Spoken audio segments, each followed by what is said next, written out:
আসসালামু আলাইকুম সবাইকে। ১৯তম শিক্ষক নিবন্ধন নতুন সার্কুলার নিয়ে বড় এবং বিশাল আপডেট। হ্যাঁ ভিউয়ার্স, আজকের এই ভিডিওতে এই বিষয়ে বিস্তারিত থাকছে এবং A to Z ইনফরমেশন দিব। সবাইকে মোস্ট ওয়েলকাম আমাদের চ্যানেল এক্সাম রুলসে। যদি ভিউয়ার্স আপনারা নতুন হয়ে থাকেন প্লিজ চ্যানেলটিকে সাবস্ক্রাইব করুন, সাপোর্ট দিন, ভিডিওটাকে শেয়ার করুন বিভিন্ন সোশ্যাল মিডিয়াতে।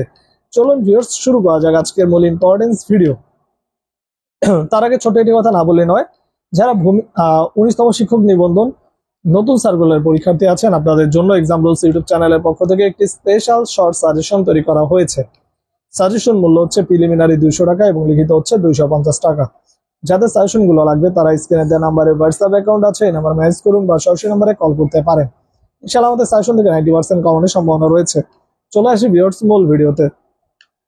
ভিউয়ার্স, একটা জিনিস আপনাদের একটু হলেও ইনশিওর করা দরকার আমার মনে হচ্ছে, সেটা আমি একটু করে দিই যে ১৯তম শিক্ষক নিবন্ধন নতুন সার্কুলার বিশাল একটা আপডেট আসতে চলেছে এবং এই আপডেটে ৩৫ চাকরি প্রার্থীরা আবেদন করতে পারবেন। কিন্তু এখানে ৩৫ চাকরি আবেদন করা উচিত কিনা সে বিষয়টা নিয়ে আমি কথা বলবো এবং আপনাদের বিস্তারিত বিষয়টি বুঝিয়ে দিচ্ছি।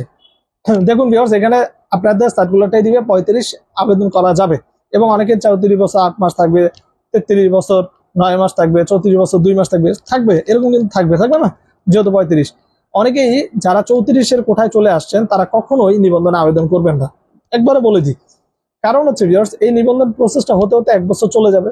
৩৫ ক্রস হয়ে গেলে আপনার ভাইবা যদি আপনি যখন সাবমিট করবেন আমার বয়স ৩৫, সময় গেছে গা, সার্কুলার পরীক্ষা হয়নি, আপনাকে বাদ দিয়ে দিবে। শুধু শুধু কষ্ট করে কোনো লাভ নেই। এরপরে এমপিওভুক্ততে আপনি আবেদন করতে পারবেন না, কারণ ৩৫ ঊর্ধ্ব হয়ে গেলে আপনাকে জীবনও এমপিওভুক্ত নেবে না। এই বছর সবগুলোর বাইর করে দিচ্ছে এমপিওভুক্ত থেকে। সেই জিনিসটা মাথায় রেখে আপনাদের বলতেছি, যাদের বয়স ইতিমধ্যে ৩৪ হয়েছে তারা রিস্ক নেওয়ার দরকার নেই। কারণ এই পরীক্ষা নিবন্ধনের মতো একটা জায়গায় পরীক্ষা, 1 বছরের জীবনে কার্যক্রম শেষ করতে পারবে না। সুতরাং এরকম রিস্ক নিয়ে কোনো লাভ নাই। ৩৪ বছর ৬ মাস আছে ভাই, এখন আবেদন করলে কি নিবন্ধন টিকাবে? বয়স তো ৩৫ ওভার হয়ে যাবে। ভাইবা দিতে দিতে আবেদন করতে পারবেন, পিলিও দিতে পারবেন, লিখিতও দিতে পারবেন, ভাইবাও দিতে পারবেন, কিন্তু চান্স হবে না। এটা হচ্ছে মূল কথা।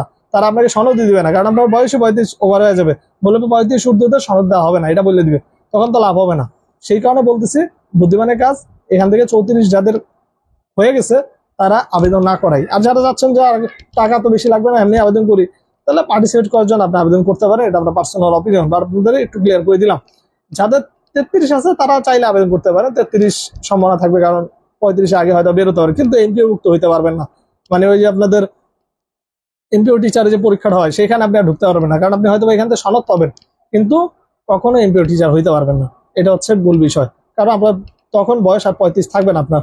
তো হচ্ছে আপনি জানিয়ে দিলাম। যদি ভিডিও ভালো লাগে প্লিজ সাবস্ক্রাইব করে সাপোর্ট দিন সবাই।